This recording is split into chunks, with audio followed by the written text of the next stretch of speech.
Notice to call a special meeting of the City Council, City of Victorville, and the City Council seating is the Library Board of Trustees, Southern California Logistics Rail Authority, Southern California Logistic Airport Authority, successor agency to the Victorville Redevelopment Agency, the Victorville Joint Powers Financing Authority, the Victorville Water District, and the Victorville Housing Trust. May we have roll call, please? Councilmember Kennedy? Here. Councilmember McEachern? Here. Councilmember Negretti? Here. Mayor Pro Tem Cox? Here. Mayor Garcia? Here. And we will have the Pledge of Allegiance, and who is going to lead our pledge? Mr. Negretti, you can in the pledge, please. Sure. Ladies and gentlemen, put your right hand over your heart. I pledge allegiance to the flag of the United States of America and to the republic for which it stands, one nation, under God, indivisible, with liberty and justice for all.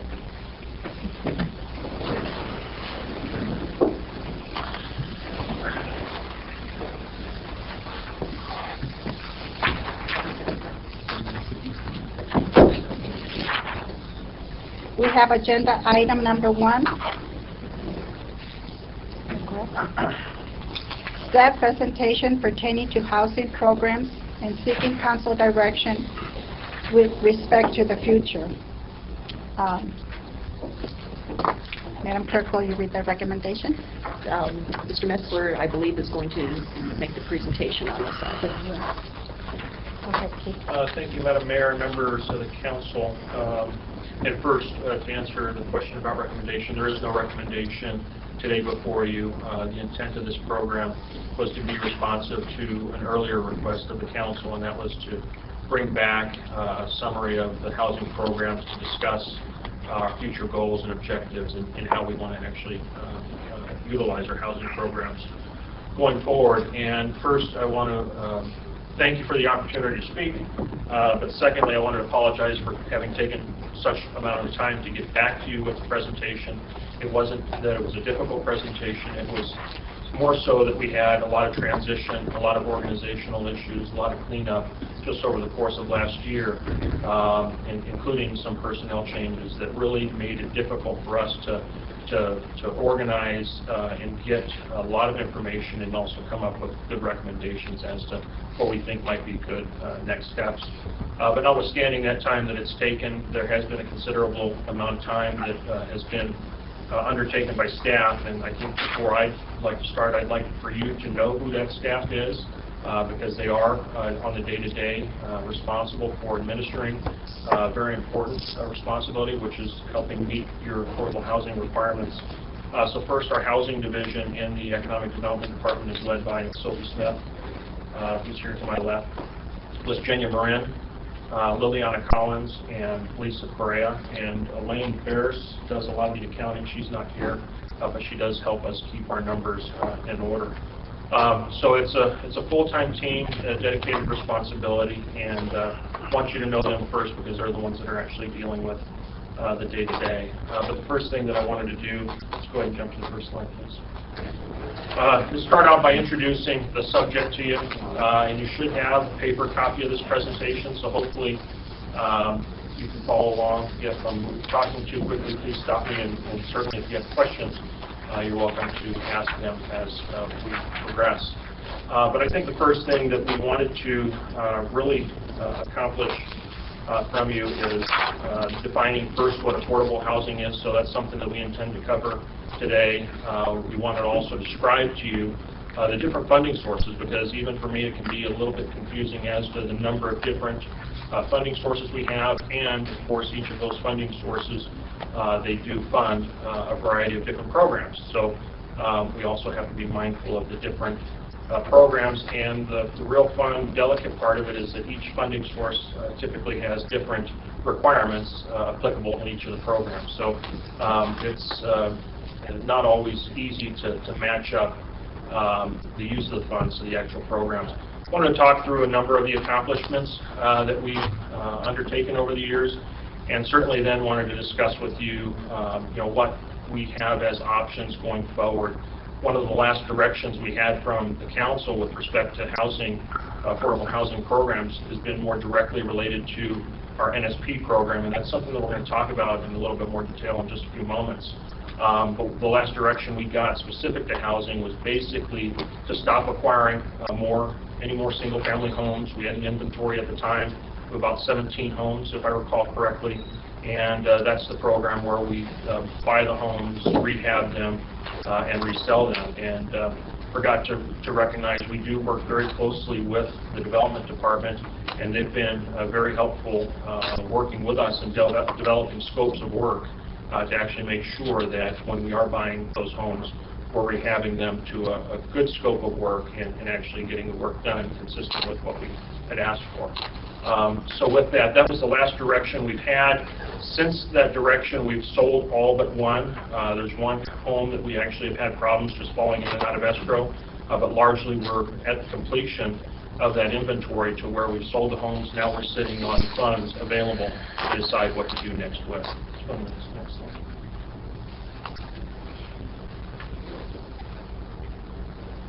So by definition, and this is something that's very important to recognize up front, because affordable housing can be misconstrued as to what it really means. But in the most general interpretation, affordable housing is a reflection of the housing price to a household's income. And it's not just, the household income is not static. It actually varies depending upon housing size. But what you have here is an illustration of household size and the type of income that household can make to fit into one of those income categories. Very typically, our programs are geared towards the very low and low household. As you can see, that ranges on the low end anywhere from $37,550 for a family of one, all the way to $70,800. And I think the important thing to draw from this chart is that in large part, I think you can construe by looking at those incomes that these are working households. These are not likely households that are doing nothing. They're making their effort to try to be productive, and either through rental or home ownership, they're trying to contribute locally. I'm sorry, I got to ask a question. I'm looking at the chart, assuming it's the same one. Owner, rental, occupied housing across household income. I look at all the income, the definitions, very low, low, moderate. And that's related to what cost housing. I don't, it's just so you can buy a $100,000 home, a $200,000, $300,000, $400,000? Well, those numbers then get plugged into a formula that help describe what, or help define what a person can actually... These are family income numbers. These are family income. Yeah, So if you applied this family income, I think what Councilmember Cox is driving at is what could they afford. You would actually have to go through an underwriting process, but this is where you would start if you were trying to underwrite the acquisition of a home, for example. So you'd go through an underwriting process where you show pay stubs, you demonstrate what the income is, and then you determine affordability. And typically the affordability in this case is 30% of the income. So you could effectively use that 1340 number to be more or less your upper end threshold as to what the mortgage could be or what the rental price could be for a rental unit. And that becomes the ceiling as to what is defined as affordable. And then from that you can actually underwrite and figure a present value as to what a home price is. Does that answer your question? I'm assuming there'll be an example somewhere along here that will show. I mean, we bought a house for $200,000, put 35 in it. It was supposed to be a low-income house. I never bought it at the time. I still don't. But I've never seen an explanation, even though I've discussed it. I've asked, discussed, brought it up 5-6 times now. We were buying the houses for $195, $196, and $200. And the explanation, this was for low income. I said, low income can't possibly qualify for the homes. We put another $25,000 or $30,000 of those to fix them up, and it couldn't possibly be for low and very low and low income people. Well, that was my objection. That's why I raised the issue in the first place. Sure.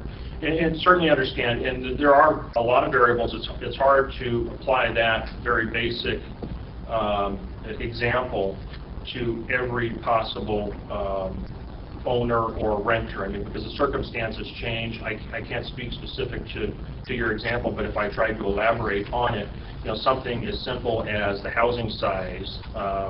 If it's a household of 6 or 7, certainly then their incomes can increase. If the incomes do increase, that increases the purchasing power. There's also down payment assistance that help also bridge those gaps to where if they also qualify for down payment assistance, that could be used to actually reduce some of that principal amount on the home to make the affordability. We are governed under our programs to ensure no matter what that they're meeting the affordable housing definition. So however which way it's underwritten, if there's a public assistance being offered, we are required, and we're actually required as a part of our reporting to make sure we're proving that, in fact, that's a household that is buying a house or renting a house at an affordable housing cost using this definition, and we also record covenants against the property, ensuring the affordability and requiring the affordability. Isn't there kind of a general rule in real estate lending that a person can qualify for a loan that would be roughly 2.5 times their annual income? That can vary. I mean, that's when interest rate factors in. But quite honestly, what we've seen as a standard underwriting practice, if you were to really get into the weeds of underwriting ratios, very typically we've seen experience where mortgage companies like to underwrite to a 29% front end, which is basically comparing the income directly to the mortgage payment, and a 41 back end, and that actually covers other debt, unsecured debt. But I guess the point of that was our requirement is 30%. There's already very traditional underwriting standards that are 29%. So we're very compatible already with the underwriting standard. So I guess that's to say... So meaning income could be 30% of the mortgage. Right. Amount of the mortgage. Keith, I think Mr. Cox is referring to one of the NSP properties. The resale of the NSP properties, was that required to be to only people in these income categories, or what were the details of those properties? Did they still fall under low income or what? Yeah. They could go all the way to moderate income. So moderate in the income. case of all those homes, they had to be sold to families or households that met the requirements, such as moderate income. Okay.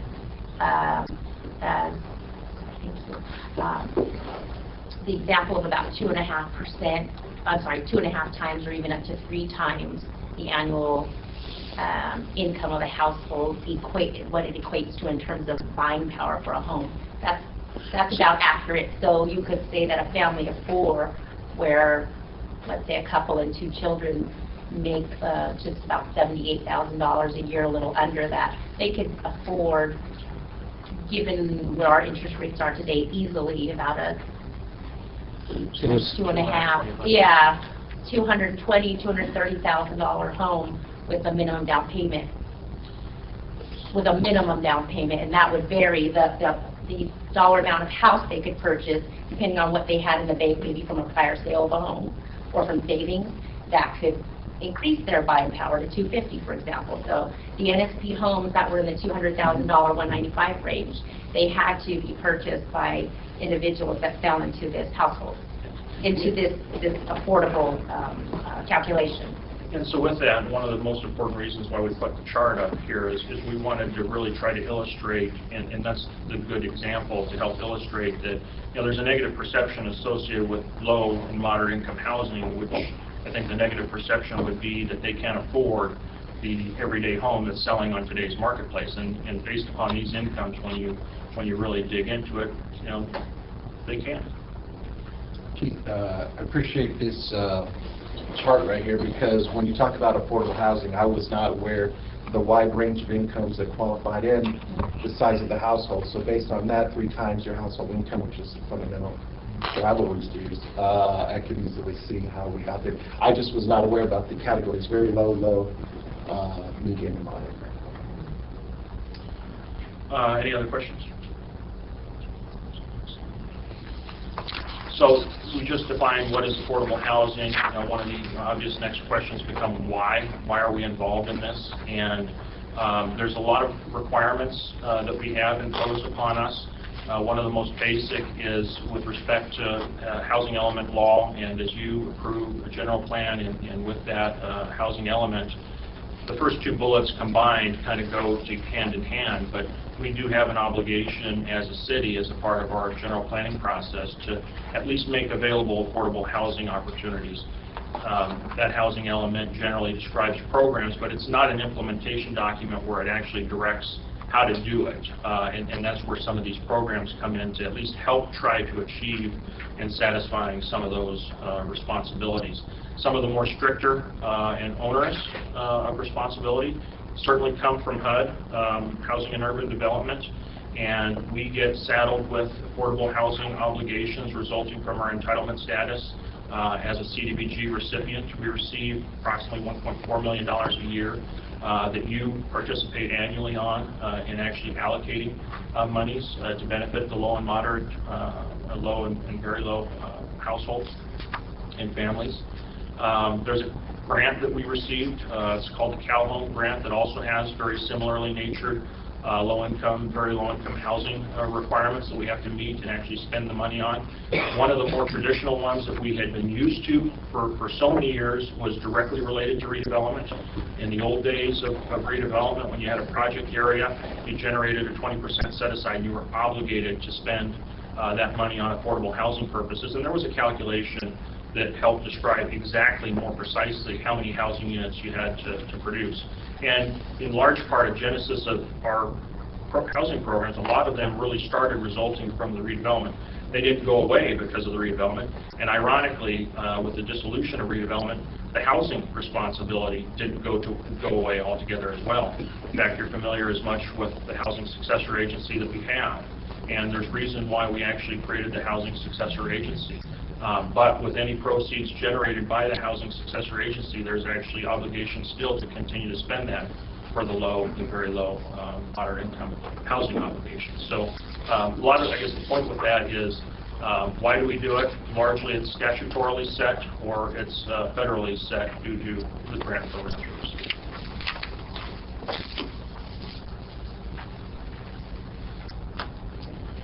And just to illustrate more than anything, this is taken out of your housing element, but the housing element describes very generally whether or not these are achievable or not, or even realistic. That's a whole other debatable subject.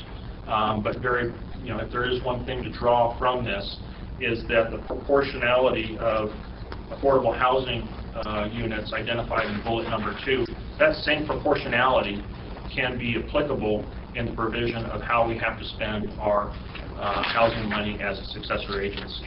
So just to help give illustration of kind of the forecasted requirements if you were actually to build out the 700 or the 7,000 units.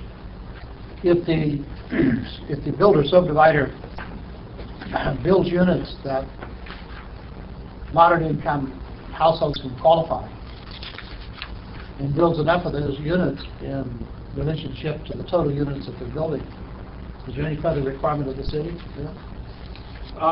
If they built them all, then you're satisfying your requirement. If it happened on the natural marketplace, and quite honestly, a lot of them have happened that way, just given the nature of our housing stock.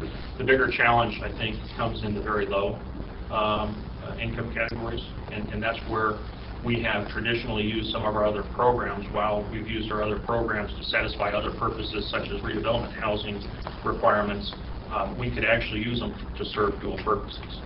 Keith, does this mean that we need to have 1,698 homes in the city that will cover anybody in that low stretch across the top of that chart?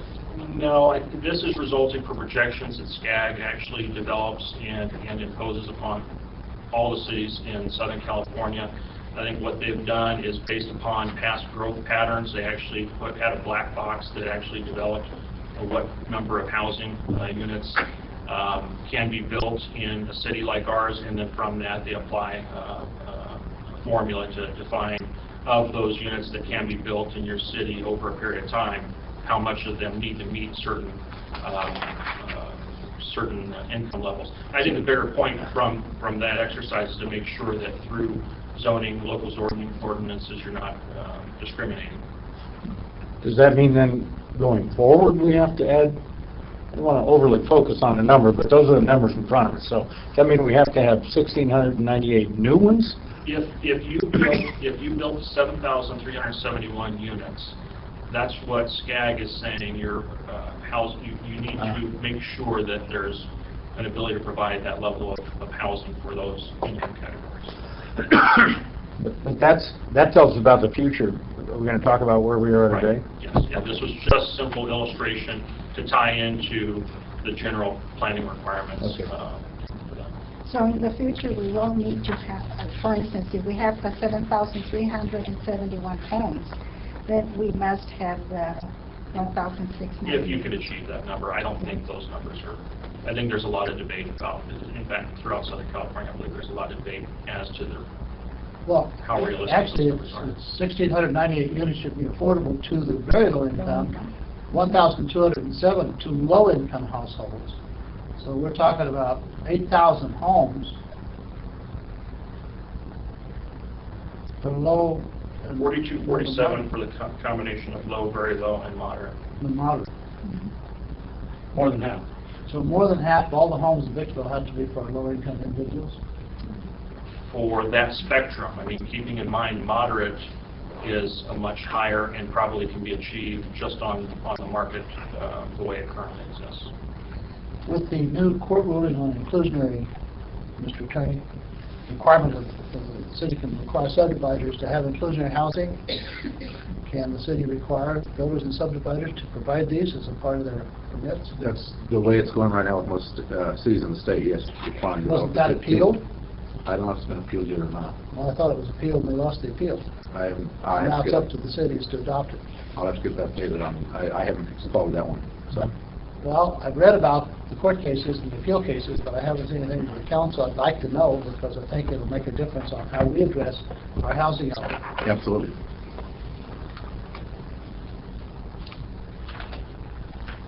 So with that, going forward and really kind of trying to drill down to what we have, what we administer, what we do, and to seek the guidance as to how we want to continue with these programs.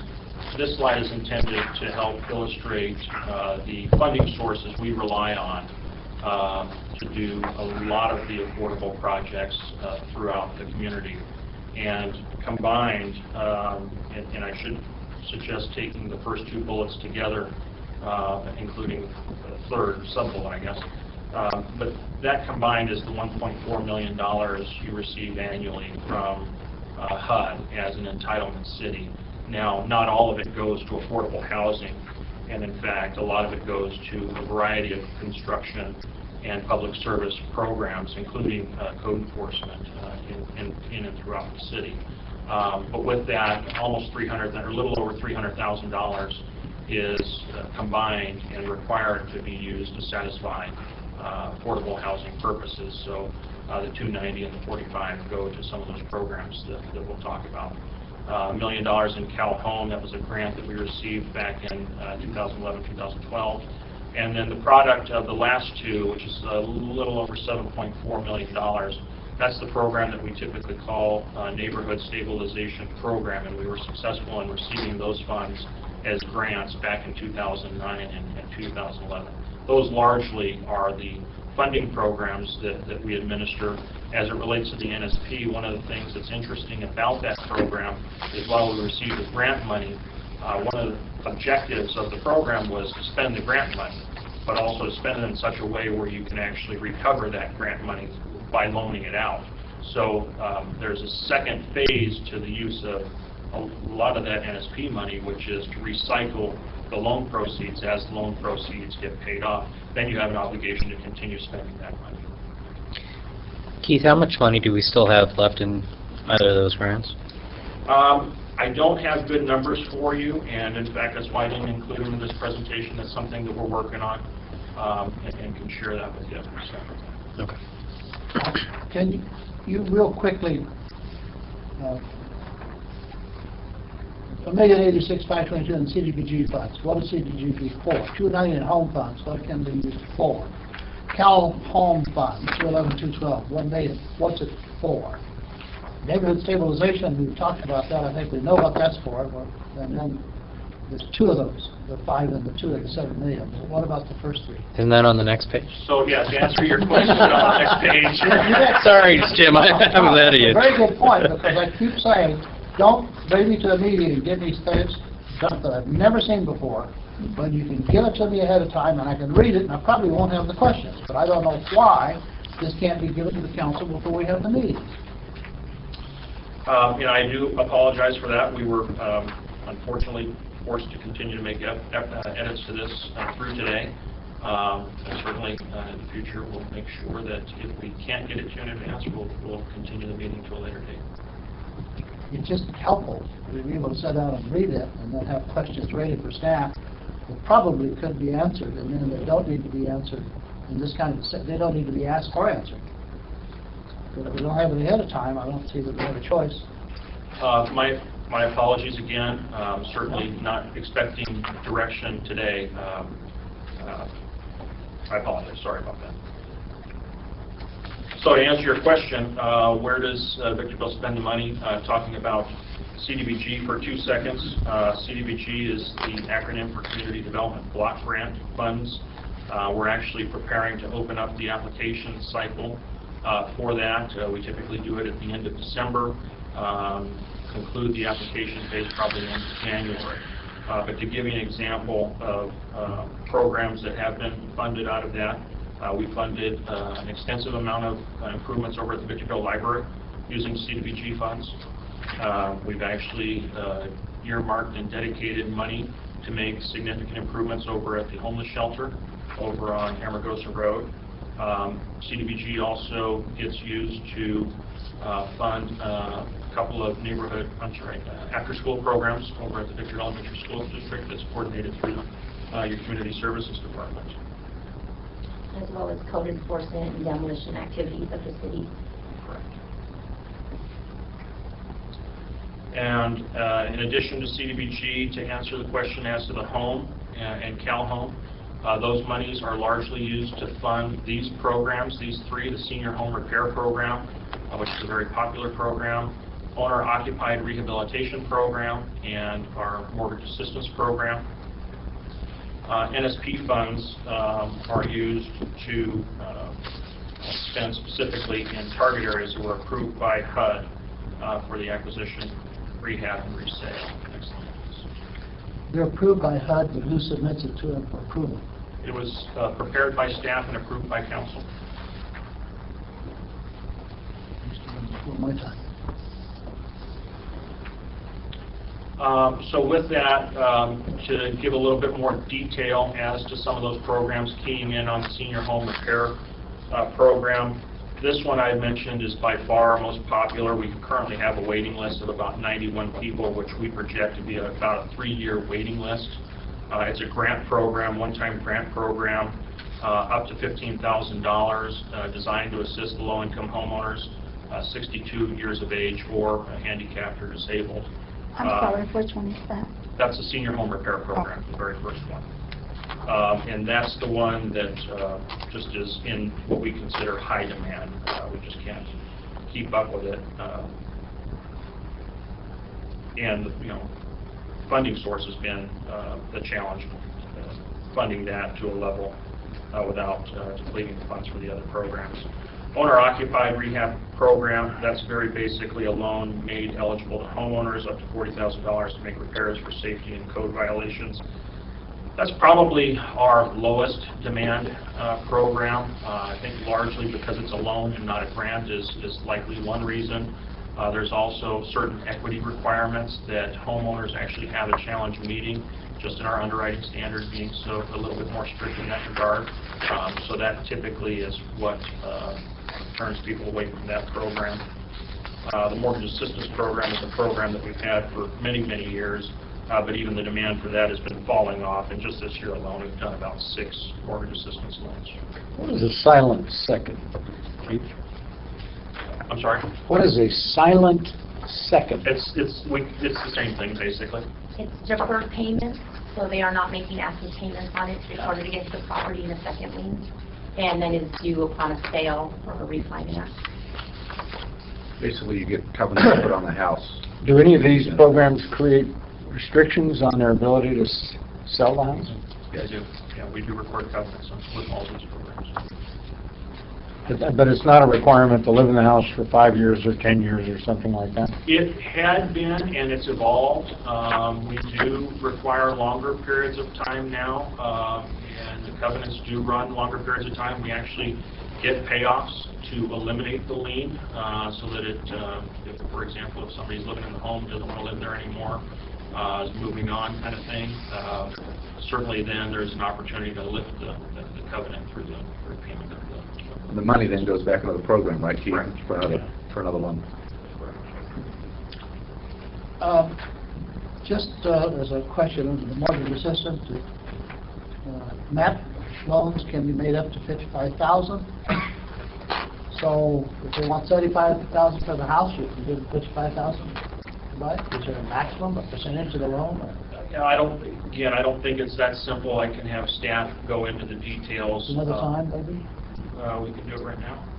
Well, I asked the question when we provided the assistance for the individuals to pay $49,000. Seemed like to me that they shouldn't have been able to live in the house if they couldn't afford it any better than that. We had to pay $49,000 to even qualify for the loan.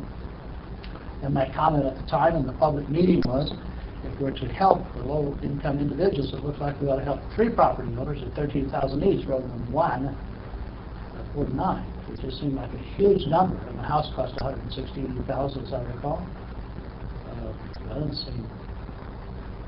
It seemed odd to me. So the lower the income category, the more towards the upward limit the applicant would need to actually be able to make that home affordable. Because if you look at the chart and you're a family of 4 and you make it $33,000, you're going to fall very short in even purchasing maybe about 100, and we don't have them in this range right about now, even a $150,000 home would be out of your reach. So for a very low income family, the gap assistance would be higher, whereas for a moderate income family, it might be just a 3% down payment that they would get. And we're required to, if they apply for it, to actually, up to our program limit, underwrite and see if that lower income family can be assisted to purchase that home, maybe $150,000, $140,000 home, with a silent second in the form of $50,000, so that they can then finance through private mortgage companies the first mortgage at their $33,000 a year income.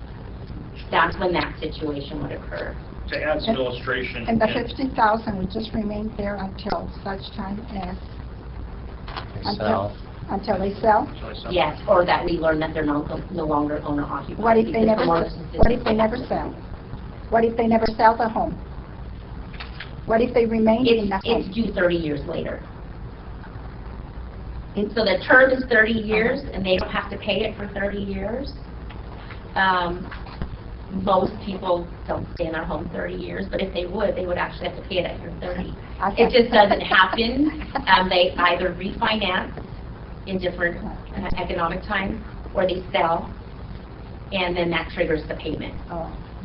The example that I believe Councilmember Cox is speaking to, another factor that goes into it is the source of the fund. And recalling briefly his example, that was funded out of CalHome, the CalHome grant, which is specifically designed for the very low and low. So we're dealing with, going back to that chart, the lower income, which will actually increase the gap. And as we got that, or as we received that grant, one of the few programs that we got approved to actually spend that money on was through the mortgage assistance program. So part of that was likely also driven by the funding source. Keith,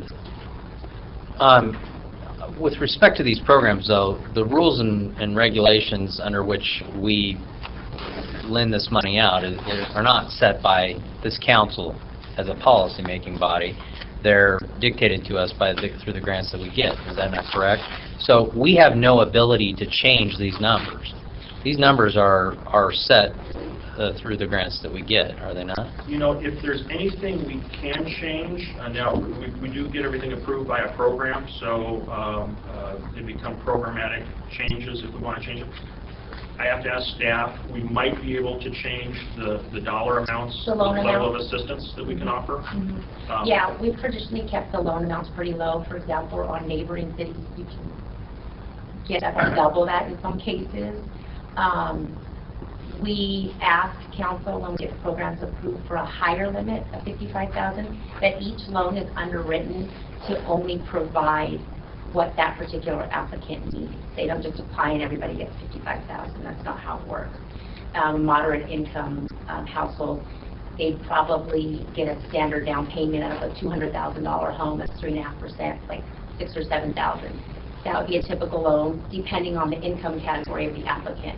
A very low income applicant, which we actually don't get a whole lot of them, but they would be, that household would be someone that would possibly need up to the higher than 55,000. That can be set, that can be reduced here, it can be increased.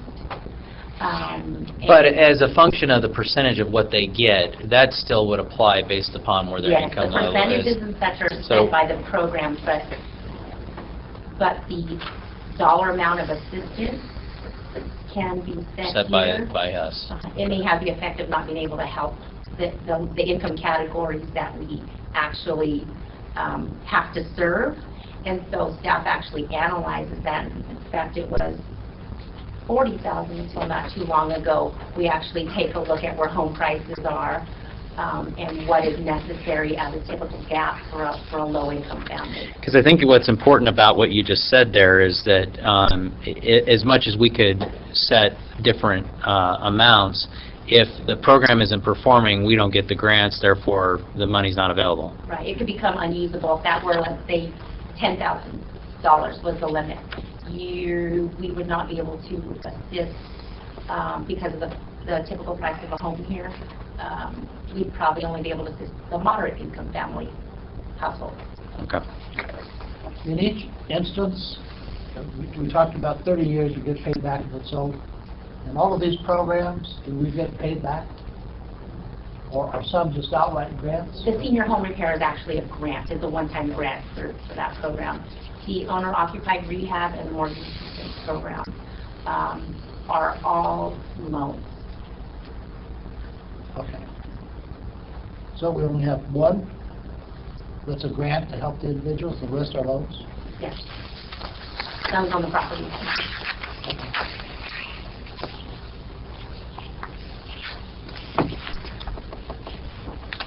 So the other program that we have, we call it NSP. It stands for Neighborhood Stabilization Program. This was the $7.4 million, I believe it was collectively, that had been used for a number of different programs. And we received these grants largely in response to the economic meltdown and the housing crisis, the Great Recession, whatever you want to call it. And it was in large part awarded not just to us, but cities across the country that had high concentrations of residential development over the boom time that was experiencing a significant amount of foreclosures in the area. And the amounts were largely awarded based upon your ability to demonstrate the high level of concentration of foreclosure in your community. And one of the overarching goals in disseminating these funds for the various purposes was to try to slow down the blight that was occurring in your neighborhoods resulting from foreclosures. So with the overconcentration of foreclosures, it was believed at the time that you're going to see overconcentration of board ups, overconcentration of dried out landscaping, overconcentration of vandalism, theft of mechanical components of residential units. All the same stuff we actually saw during some of the recessionary period. So a lot of should say a lot of the funds. Some of the funds were used to fund acquisition, rehab, and resale, where we were able to actually go out and acquire properties that were in distress or in foreclosure and acquire them, rehab them. That's where we work very closely with your building and safety department to help develop scopes of work to determine what is necessary to get those units habitable. We also work with your conservation group to establish drought-tolerant landscaping to try to make the usage of those homes more efficient. And that's a program that we had actually used throughout the city in 9 target areas throughout the community. So then to just dive into what have we done, what have we accomplished using those programs. One of the things we like to point out, notwithstanding the waiting list that we do have, the Senior Home Repair Program has assisted over 390 low and very low-income homeowners in making a variety of health and safety repairs to their homes. That's the grant program that we just spoke of. Over the course of its life, we've issued 509 mortgage assistance program loans. Occasionally, you'll see those on your agenda where we're actually reconveying those silent second notes, if you will, where we're getting paid back, or they expired. So there was some in the early days where they expired if they lived in the home as a principal resident for a certain period of time. And as the example, in the case where we do get paid off, that's where monies actually do come back into the Housing Successor Agency account, to where then it's obligated then to respend those monies. Currently, right now, the Housing Successor Agency is focusing any cash resources it has on the remediation of the New Way property, because the New Way property was envisioned at one time to be a part of a mixed-use development.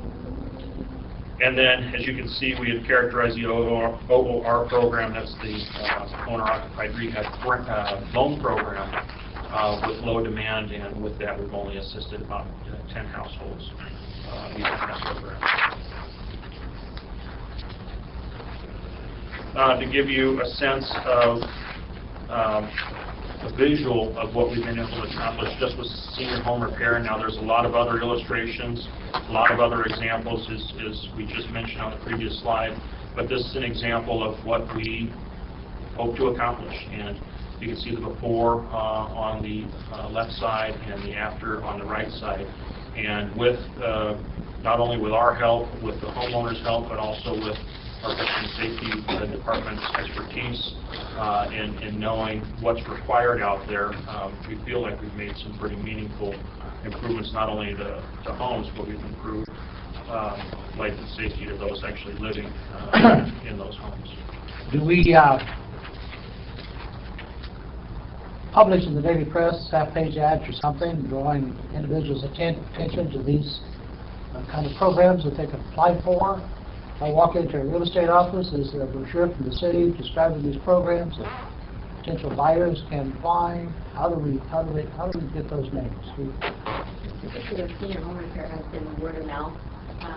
Most of them have been in mobile home parks, and so neighbors, they talk amongst each other.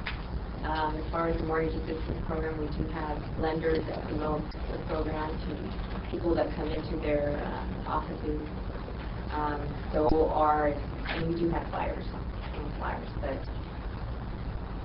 since we believe that with the completion of the freeway in the past, it's going to open up development here, because people don't want to take a chance of being late to work every day and losing the job without a change when the freeway opens.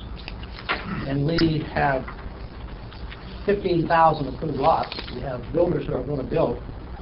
Would it make sense to go to the builders and say, we have money for you to provide every fifth house a low-income household and get assistance directly from the city to do that? Well, we have done that using our mortgage assistance program in the past. And in fact, taking it one step further to describe some of the outreach that we do with the lenders in the community. We actually invite lenders throughout the entire Victor Valley, and we actually host lender training. It's one of the required elements that we have in administering the program, because we don't want to just work with any lender that doesn't understand what our underwriting criterion is. So we'll actually, beyond them doing the marketing of the program for us, we actually invite the lenders in to our office here to put them through the training so that they can help expand the word as well. And that extends to the builders as well. I'm not sure over my career here that I've seen a lot of builder use, but it has been used. Yeah, it's typically in the financing stage when the lender is approving the individual and seeing what their buying power. They'll usually actually contact us directly and give us the scenario with their applicant and find out about the, go over the requirements and find out if the combination of their loan approval and our second loan will help this person actually get into a home. So the application process itself, a lot of times we actually require the same paperwork that the individual is already turning into their lender. So we partner and have approved lenders that we work with after they get the required training that Keith mentioned. It's usually at that stage when we really get applicants in, because they're seeking their financing.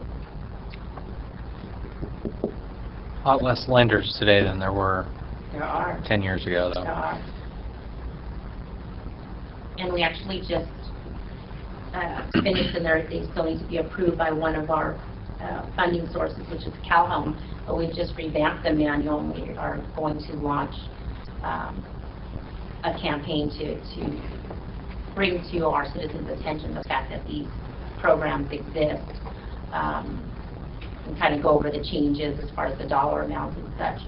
But typically, most cities have these programs, so a lot of times individuals or lenders will give us a call and ask if we have funding left, because a lot of cities will actually give out larger loans and their funding actually runs out during the year. So they'll call and check on status of funding if we have still funds available for the year. Is information on these programs available on our website? Looking at Sue. Yes. Okay. Just want to make sure that if we have programs available, regardless of its housing or otherwise, that information should be available on our website. Yeah, it's very general.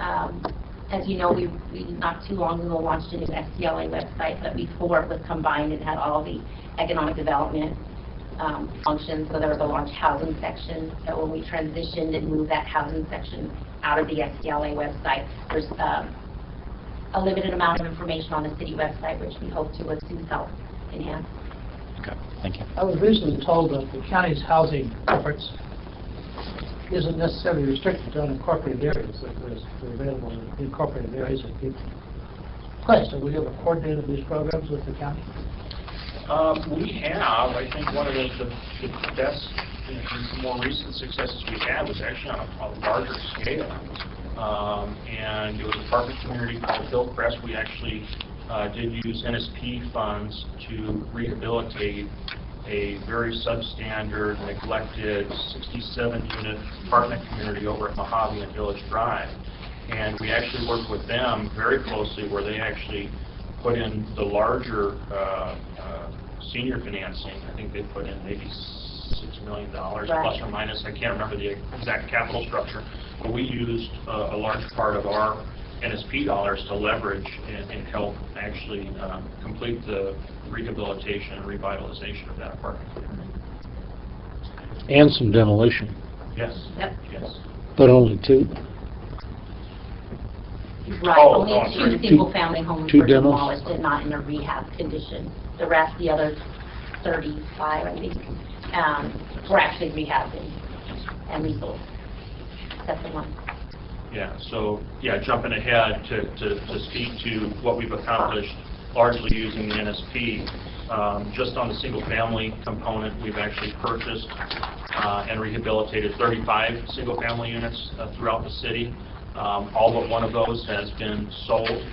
So to give example, as we've bought, rehabilitated, sold, there's money coming back in, and that's one of the guidance that we're seeking from this council is, now that we're sitting on what we call program income, is actually what the technical definition of it is, we've got to actually put that to use. We're actually obligated to recycle that money and reuse it for unaffordable housing purposes. We'll get into some of what those options And are. Sophie, did I understand your comment that we don't get many applications for the low income? For the very low. For the very low? Right.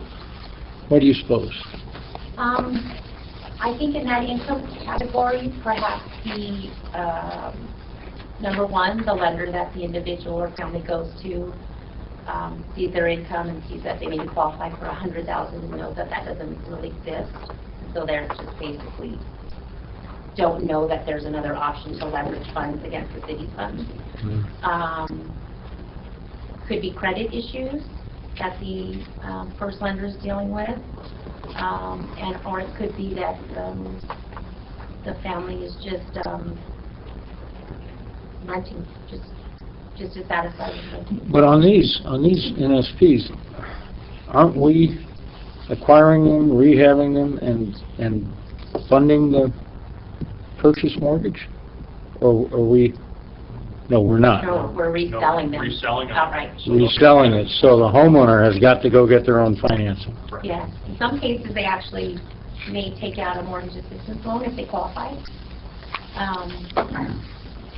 So we can leverage the different programs like that, but they're getting primary financing on the larger part of it. So even though we have the ability to help folks at the real bottom level, income levels, as a practical matter, the market doesn't exist and we're not doing anything. Well, we're not being able to do much. Because you still have to have lenders that are willing to do the rest. Yeah. And they're not willing to do. Well, if their income is that low, I mean, the first thing they look at, they won't be able to make payments. Or do they know about it? And- Or, yeah, it may be an Or make- educational issue, too. Making the repairs to the home later or anything, Well, those folks are paying rent. They're paying rent to somebody. Exactly. I mean, they're paying for housing. The cases where they do know about it, they work with lenders that we work with that are aware of it, and they do make the request, but when the requests come in, that's where you do see the bigger request for assistance. Keith, I wrote down at the beginning of the presentation 17 homes in NSP. So this slide says 35. I don't know where the 17. That just a miss. Oh, I'm sorry, the 17 was what we had on inventory. I believe it was last year when we were told to stop. Oh, we were directed. 2013. Anyhow. Oh, okay. We got our last. But we only have one left that only we have haven't one solved. left. Okay, When we got our that's last what. Okay, that makes direction, sense. By no more, we had 17. All right. Could it be a policy decision of this council to say, let's put our effort into the neediest folks instead of the people who are kind of on the margin and have a chance of doing it on their own without our help? I mean, one of our problems here is our concentration of renters. We're all concerned about that. Well, it's not the people paying $4,000 a month rent that we're concerned about. It's just people scraping by, and with the element of home ownership, maybe there's something there in a policy decision.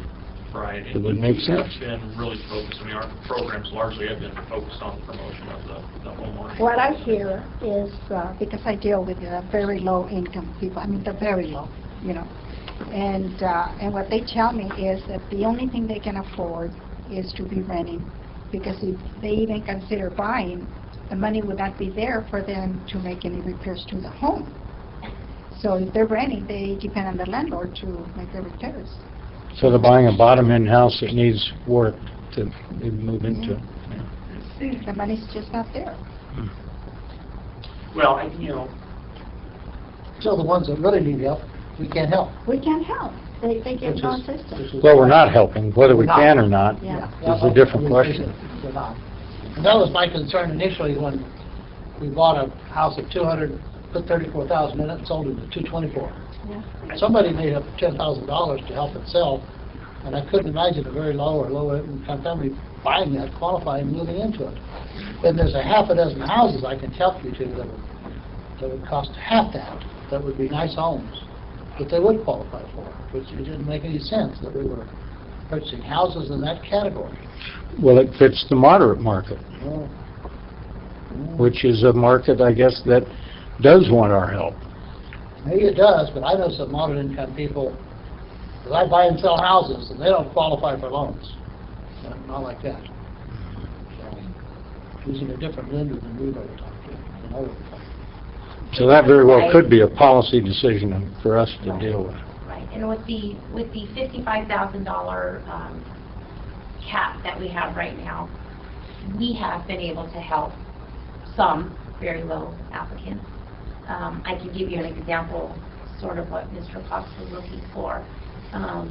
We looked at an example of a 4-member household in the low-income category, making about $53,000 a year.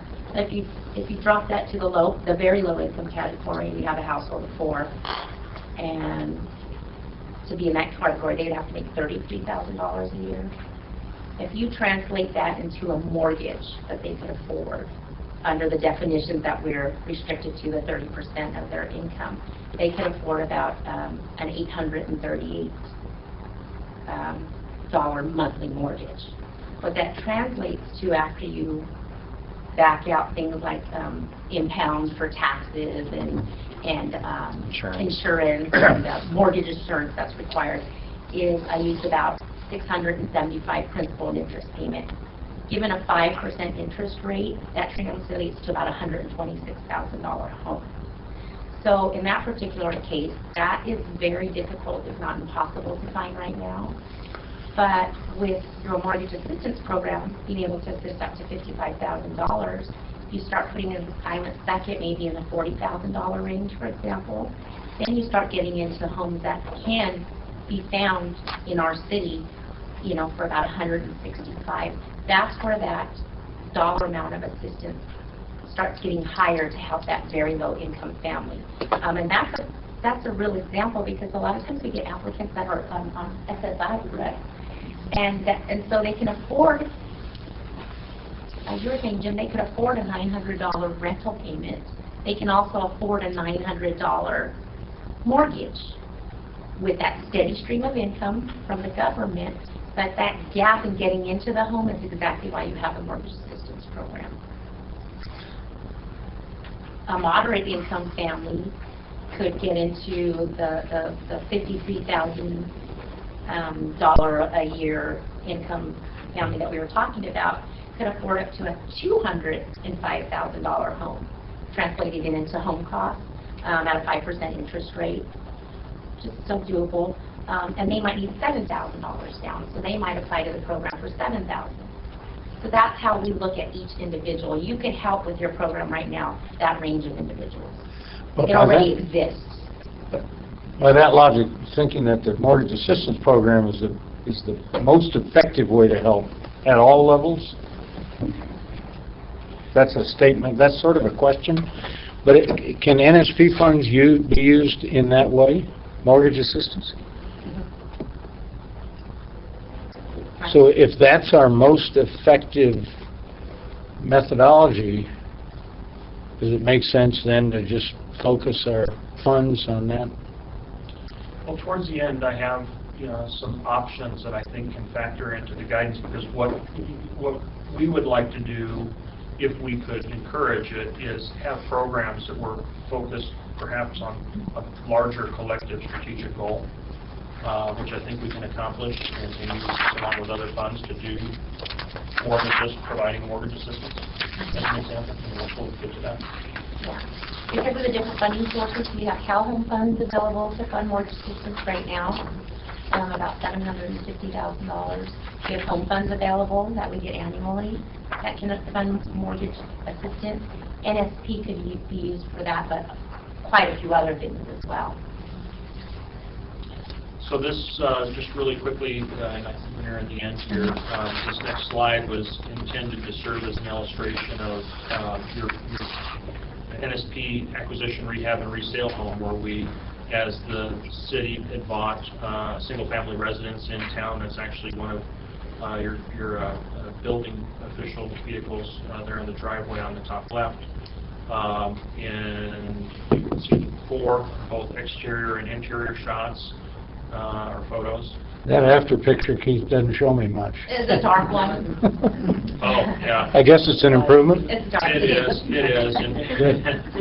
And Liliana can tell you about the specific one about the family. Sure, tell. Yes. Oh, actually, this home was purchased by a single lady.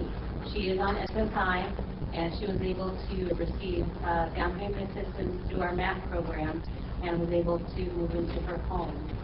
So she is a very proud homeowner. One of our other homes, and it's not in our slide, was a 2-bedroom, 1-bathroom home that was purchased at a very low-income category. It was a very young couple with a child, and they were able to move into their home also with down payment assistance. When you say SSI, what kind of income do they have? She has Social Security disability, Right. so she is at a very low income. But she did have a lender that was able to carry the first note, and seeing that her income was never going to change, other than their small increases. Yeah, but what is the total annual income? Her income, I believe, was $850 a month. Wow. And But with that, she was able to afford She was able to afford it with our down payment assistance, and she wasn't receiving any other job. Right, most likely she must not have had very much debt, or no debt. She Right. didn't have any debt. So That's she one had a thing good, she good, had all strong her debt cleared. ability to repay. Right. So, again, she was able to find a lender that was able to assist her with the first mortgage, and then we came in with down payment assistance for her and to make that house affordable for her. We probably had it come up. When I was in high school, maybe. Close to 55, right? Yes. We had to come close to the higher I'm limit not of sure the my dad program to ever help had someone $40,000, in that scenario. but Right, and this is a small home from the garage to have $40,000. itself, but this was only a 2-bedroom, 1-bathroom home. Boy, things have really changed now. There's some really nice apartment complexes for low and income. Is there any requirement that, is there any relationship for every rental units we provide assistance, that we have homeownership, or is it staff decides, or any policies? Because the ones that I have looked at, the apartment complexes that's been rehabbed and the new ones, really are nice. They're well kept. They're well maintained. It looks like a very successful program. And I know we have some houses that I have a list that I've gone back that are not well maintained. And it seems like to me that maybe to say that home ownership is the American dream, I'm not sure it really is, but that sells a lot of people. Maybe we ought to concentrate on the low-income apartment units that are well maintained, well managed, and well kept. Any policies at all on that? Council ever discussed it? Is there any preference by the council? Yeah, I guess historically a large driver in determining what you were going to assist had more to do with the inclusionary housing requirements that a redevelopment agency had. There was really no distinguishing renter versus owner, but we have had a long-standing practice of trying to encourage more home ownership, though we did assist with apartment communities over the time. One of the things that we do have to be mindful of going forward, especially as we start implementing as a successor agency, is there are new laws, especially as they relate to the expenditure of funds by housing successor agencies, and similar to old redevelopment laws, where you do have to spend your monies in a proportionate representation of what the RHNA housing needs are. So earlier in that slide where you had whatever the number was, 4,200 units, if 20% of them were very low, you're going to have to spend your proceeds to the order of 20% towards the very low. So it's more formulaically driven that way to where you're spending your money based upon proportionate housing need. Is there a limitation on how much administration overhead and staff can be taken from those funds? On all of them. There's different limits on all of them. Jim raises it. In the future, maybe we can see what that is. Well, we can tell you what they are. Why don't you go through them, please? Okay. I'll go back to the right slide. Well, Jim raises a good point, though, and we assume that home ownership leads to good citizenship. that owning a home makes us better citizens. I wonder, does anybody know? Is that actually true? I know, because we assume that new schools provide better education for our young. There's no proof that that's true. We can give you stats as a proactive code enforcement is going through and tell you how many violations we have on homeowners and how many we have on renters. Yeah, I'd like to see that. Yeah, that would be interesting to know. What would it be? That would be useful. Pretty neat. Really? Yeah. Pretty good. We were involved in Yeah, so much for the Three different thought. I departments. wonder. Yeah. Yeah. And we had a lot more funding back then. But so the list of funding sources that we get, the CalHome funds that we, slide 6. We actually do not get an administration fee. We actually have to spend 100% of that $1 million CalHome grant on the actual program, on the loans or the mortgage assistance loans or the OR loans. So there we get 0 administration. The NSP program, 10%. We're allowed to take up to 10% admin fee to actually run the program of the total dollars that we have available. Same is true for NSP 1 and 3. Those are both NSP programs. CDBG funds, 20% is the administration fee allowable. Yeah, home is pretty low, 5%.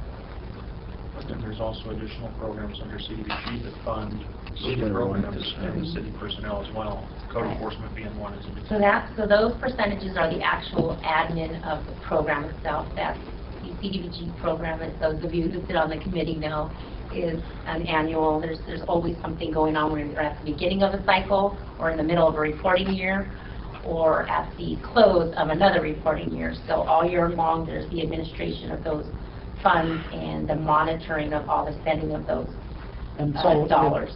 If the administrative fee doesn't cover the cost of all the admin associated with that, our funds take it from another source to cover it, or you automatically have a policy that what's allowed is it, we don't spend anything else. Yeah, we don't spend anything else. Most of our group is actually diversified as far as funding, so because we wear several different hats, we're funded out of housing and other special funds.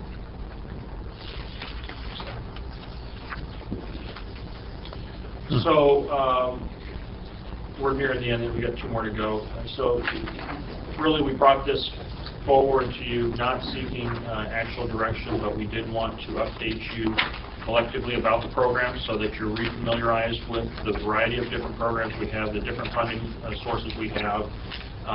And let's go to the next slide. And one of the things that we wanted to share with you is perhaps what could be considered as the foreseeable options going forward. Certainly one of the options always in any scenario or any case is to do nothing. And in that case, that's an option here that we've shared with you. We can certainly, given some of the discussion about how we've applied the funds, one of the things that we could consider going forward, if the council is desirous, is to reallocate how we spend some of the funds. For example, in the case where we talked about OOR not being in high demand, perhaps reprogramming that to another program to help ease the demand on another program. That was the thought process there. One of the other options that we have is to modify the approach that we have collectively with our affordable housing, and perhaps consider approaching affordable housing on a much more strategic, targeted basis. One of the things that we did do for you is got a map, and let's go ahead and talk about that for 2 seconds. These funds that we talk about, we've been broadly talking about them citywide, but in large part they're actually restricted to use in certain targeted areas throughout the city. So CDBG funds, for example, can only be used in CDBG-approved target areas. It does cover a large part of the city, which is largely driven by census tract. But another example is, and I believe it's in the handout that you have, NSP, for example, can be used largely citywide. There's 9 target areas throughout the city that really comprise those target areas. But one example that we can consider, and I think it goes back to the thought process of what triggered the use of NSP, and it was really responsive to a much larger need to eradicate some of the blight citywide. Certainly things have changed in the marketplace to where perhaps there's a sign of recovery, but now that we have program income and now there's other tools out there available, one of the options going forward could be to consider focusing the resources to targeted areas in the city as opposed to a much broader citywide approach, perhaps targeting it to a more defined area, a more needed area in the city. One example that comes to mind, and it's something that we pursued back before the dissolution of redevelopment occurred, but these maps up here, actually the map behind you highlighting the property on the top right, or on the right side I should say.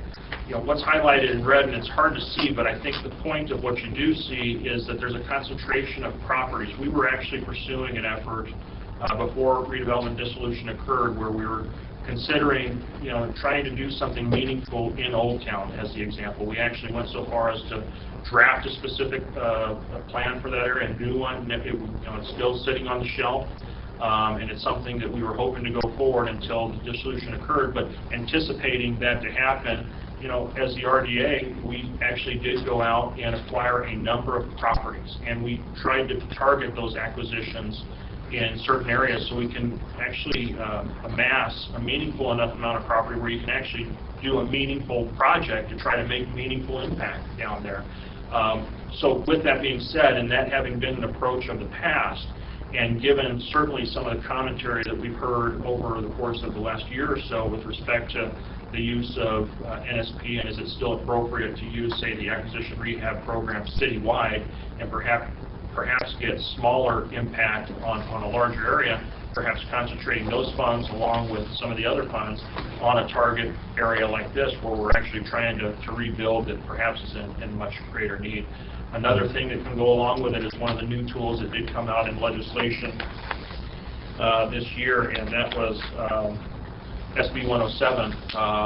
It's not exactly the way redevelopment was, and it's a lot more difficult to get approved. But this year, the state legislature did bring back redevelopment in a sense, and we can establish a redevelopment project area. This is probably, in my mind right now, the way I've read it, probably the best candidate in our city that could actually fit the way they rewrote the rules for redevelopment. But that's something that perhaps can be used in companion with the redirecting of some of these programs. So kind of shared that with you. Some of the other things that are in the options, let's go back to the options, is looking at some of the programs, perhaps tightening some of the underwriting standards if you're not comfortable with the way they are. And certainly, and not expecting direction today, but with your guidance, we can certainly come back with further options and more vetted recommendations. Chief, I have some really quick comments. I appreciate this. I'm feeling much more comfortable with this program. However, this community has a population with a household income $45,000. The median home price is $192,000. So there are, I can absolutely see some great use of this program, but what I'd like is, like you were talking about earlier, Old Town, or maybe adjusting the target areas, for example. If there's a way, any recommendations that come from the staff that are a little bit more creative or proactive, how do we target golf course homes that have fallen into disrepair? How do we get after Old Town and using some of these available funds? Those are things that I'm looking at. For example, on the golf course, there's a home that has a plywood fence. And I've golfed in the communities, and I'm a little shocked by that. And not to say we have to fix all the problems in the city, but certainly we have a lot of visitors that come through the golf course and Old Town. And many people have expressed, some sadness, not, disappointment or whatever. It's just unfortunate what has happened. But when there's proposals that come up that are being created to redirect funds or to target these particular areas, and I understand what happened with the redevelopment, But those are things that, I'm certainly behind, I think, the community at large. And so if there's a way to repurpose funds or add a target area or two like the Old Town or the golf course, that'd be fantastic. But it's a great information. I have one question. We have areas in older neighborhoods that have gaps in sidewalks where they don't exist, and areas where, I don't know why, but there's no curb and gutter, even though they may be on one side of the street. Those neighborhoods are sliding, and can these kind of funds be used to go in and put in public infrastructure, or is it just the house itself? We have to have a much more clear nexus to providing affordable housing to a household. So if it's just blanket infrastructure, just off the top of my head, not reading the rules, it's just putting in a curb and gutter to benefit a vacant piece of property, and not foreseeing a household benefiting, unless we get a covenant recorded against the property to do so, I'm not sure that's going to work. I know that I know in about a 3-block area, the city has gone in and put in sidewalks, and curb and gutter where it's missing, and then repair gutter where it's broken. And you can see the change already that it's had. I don't know where those funds came from. It might have been... It's actually local transportation funds. It's funds that would go to transit, but our transit needs are met, so there's excess. That can be spent on transportation projects that are not vehicle related. So it could be sidewalks, it could be bike lanes. In some cases, curb and gutter can be added as well because it facilitates the sidewalk. Well, we're talking about neighborhood stabilization, it seems like to me, where we have those things that are just totally missing, such as curb and gutter and so on. That helps the neighborhood. Maybe it doesn't help the individual houses when it's not allowed, but I'd like to look at it. Good. I don't have any more questions. Thank you very much. So at this time, we don't have a recommendation, right? I need some time to look at. Yeah, I think we should have it come back after the first of the year, give us some time to absorb this. And Okay. Then we will move on to public comments, and I do have one card. Bruce Young.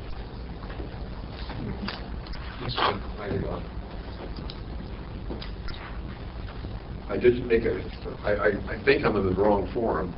I'm talking about affordable housing. We met at the homeless. Yes.